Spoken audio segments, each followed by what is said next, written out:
जय श्री कृष्णा मित्रों। अध्याय 16 दैवी और आसुरी संपद। इस अध्याय में दोस्तों श्री कृष्ण मनुष्य में दैवी और आसुरी दो प्रकार की प्रकृति का वर्णन करते हैं। दैवी गुण धार्मिक ग्रंथों के उपदेशों के अनुसरण सत्य गुणों को पोषित करने और आध्यात्मिक अभ्यास द्वारा मन को शुद्ध करने से विकसित होते हैं। ये दैवी संपत्ति में वृद्धि की ओर अग्रसर करते हैं और अंततः भगवत प्राप्ति के लक्ष्य तक पहुंचाते हैं। इसके विपरीत संसार में आसुरी प्रवृत्ति भी पाई जाती है, जो मोक्ष अर्थात आसक्ति और अज्ञानता के गुणों की संगति से तथा भौतिक विचारों को अंगीकार करने से विकसित होती है। यह किसी के व्यक्तित्व में प्रतिकूल लक्षणों का पोषण करती है और अंततः आत्मा को नारकीय अस्तित्व में धकेलती है। तो दोस्तों आज हम आप लोगों को आसुरी और दैवी दोनों प्रकार के गुणों का वर्णन करेंगे, भगवान श्री कृष्ण ने जो भगवत गीता में बताया है। नमस्कार दोस्तों, हमारे मोटिवेशनल आरके ब्लॉग चैनल में आप सभी का बहुत बहुत स्वागत है। दोस्तों हम एक एक बात आपको बहुत ही सरल भाषा में समझाकर बताएंगे, आप लोग कृपया लास्ट तक बने रहें। यह अध्याय दिव्य प्रकृति के दैवी गुणों से संपन्न पुण्यात्माओं से निरूपण से प्रारंभ होता है।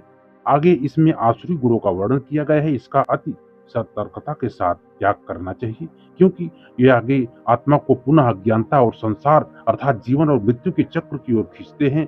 श्री कृष्ण इस अध्याय का समापन करते हुए कहते हैं क्या किया जाना चाहिए और क्या नहीं किया जाना चाहिए। इसका निर्णय करने का अधिकार केवल वेद शास्त्रों का ही माना जाता है, अतः हमें भी वेदों के वाक्यों को स्वीकार करना चाहिए।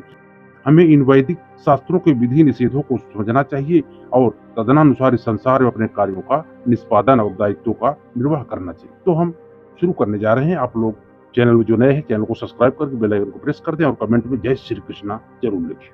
परम पुरुषोत्तम भगवान ने कहा है, हे भरतवंशी, निर्भयता, मन की शुद्धि, आध्यात्मिक ज्ञान में दृढ़ता, ज्ञान इंद्रियों पर नियंत्रण, यज्ञों का अनुष्ठान करना, धार्मिक पुस्तकों का अध्ययन, तपस्या और स्वादिष्टता, अहिंसा, सत्यता, क्रोधहीनता, त्याग, शांति प्रियता, दोषारोपण से मुक्त, सभी जीवों के प्रति करुणा भाव, लोभ से मुक्ति, भद्रता, लज्जा, अस्थिरहीनता, शक्ति, क्षमाशीलता, धैर्य, पवित्रता, किसी की प्रति शत्रुता के भाव से मुक्ति और प्रतिष्ठा की इच्छा से मुक्त होना, ये सब दिव्य प्रकृति के संपन्न लोगों के दैवी गुण हैं। ये भगवान भगवत गीता 16.1 16.3 में सब बताते हैं। दोस्तों हम जानते हैं अध्याय 16.4, ये पार्थ, पाखंड, दंभ, अभिमान, क्रोध, निष्ठुरता और अज्ञानता आसुरी प्रकृति वाले लोगों की गुण है। 16 अध्याय का 5वां श्लोक हम देखते हैं। दोस्तों दैवी गुण मुक्ति की ओर ले जाते हैं, जबकि आसुरी गुण निरंतर बंधन की नीति का कारण होते हैं। हे अर्जुन, तुम शोक मत करो, क्योंकि तुम दैवी गुणों के साथ जन्मे हो। अब भगवत गीता 16 अध्याय के 6वां श्लोक में भगवान क्या कहते हैं, हम इसको देखते हैं। संसार में दो प्रकार के प्राणी हैं, एक वे जो दैवी गुणों से संपन्न हैं और दूसरे वे जो आसुरी प्रकृति के हैं।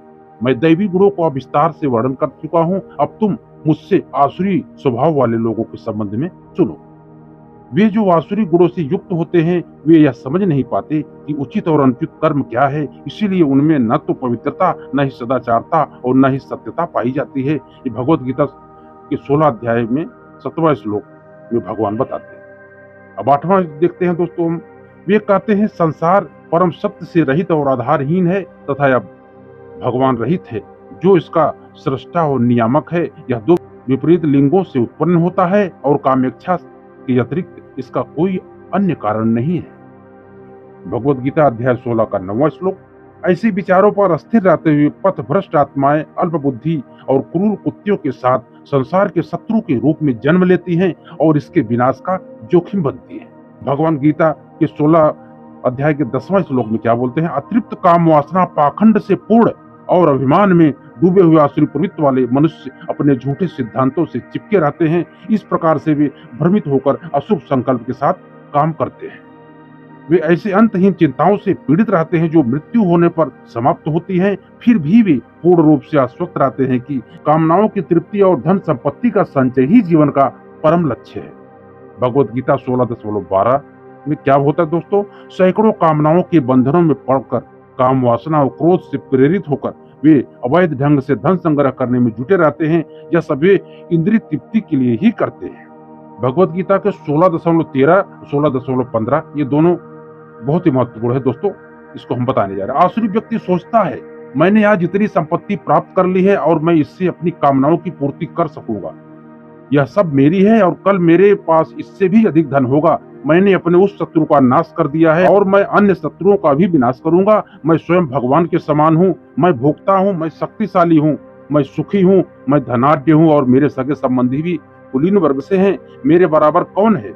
मैं देवताओं को प्रसन्न करने के लिए यज्ञ करूंगा, दान दूंगा, मैं सुखों का भोग करूंगा। इस प्रकार से वे अज्ञानता के कारण मोहग्रस्त रहते हैं। ऐसी कल्पनाओं द्वारा पथभ्रष्ट होकर और मोह के जाल से आच्छादित तथा इंद्रिय भोग की तृप्ति के आदि होकर वे अंधे नरक में गिरते हैं। ऐसी आत्मा अभिमानी और हठी लोग अपनी संपत्ति के मद और अभिमान में चूर होकर शास्त्रों के विधि विधानों का आदर न करते हुए केवल नाम मात्र के लिए आडंबर करते हुए यज्ञों का अनुष्ठान करते हैं।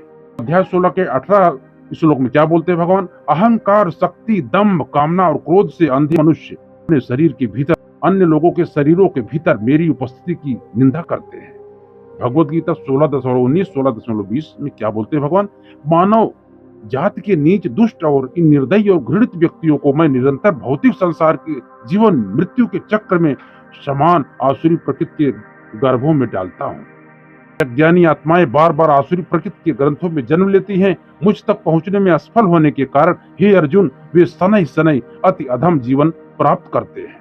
अध्याय 16 श्लोक 21। काम, क्रोध और लोभ जीवात्मा को आत्मा विनाश के नरक की ओर ले जाने वाले 3 द्वार हैं, इसलिए सबको इनका त्याग करना चाहिए। जो अंधकार रूपी 3 द्वारों से मुक्त होते हैं वे अपनी आत्मा के कल्याण के लिए चेष्टा करते हैं, इस प्रकार से परम लक्ष्य को प्राप्त करते हैं। वे जो इच्छाओं के आवेग के अंतर्गत कर्म करते हैं और शास्त्रों के विधि निषेधों को ठुकराते हैं, वे न तो पूर्णता है न प्राप्त करते हैं और न ही जीवन में परम लक्ष्य की प्राप्ति करते हैं। क्या करना चाहिए और क्या नहीं करना चाहिए यह निश्चित करने के लिए शास्त्रों में वर्णित विधानों को स्वीकार करो और शास्त्रों के निर्देशों व उपदेशों को समझने तथा फिर तदनुसार संसार में अपने कर्तव्यों का पालन करो। तो दोस्तों, मुझे आशा है कि वीडियो आपको अच्छा लगा होगा, क्योंकि हमने इसमें दैवी और आसुरी दोनों प्रकृति के आदमियों का पूरा विस्तार से वर्णन किया है। तो आपका कोई सवाल हो, कोई मन में विचार हो, कोई सुझाव हो तो आप हमको कमेंट कर सकते हैं। और यदि आप लोग चैनल में नए हैं दोस्तों तो चैनल को सब्सक्राइब करके बेल आइकन को प्रेस कर दें। मिलते हैं दोस्तों अगले वीडियो में, तब तक आप खुश रहे, मस्त रहे, आनंद में रहे। जय श्री कृष्ण मित्रों।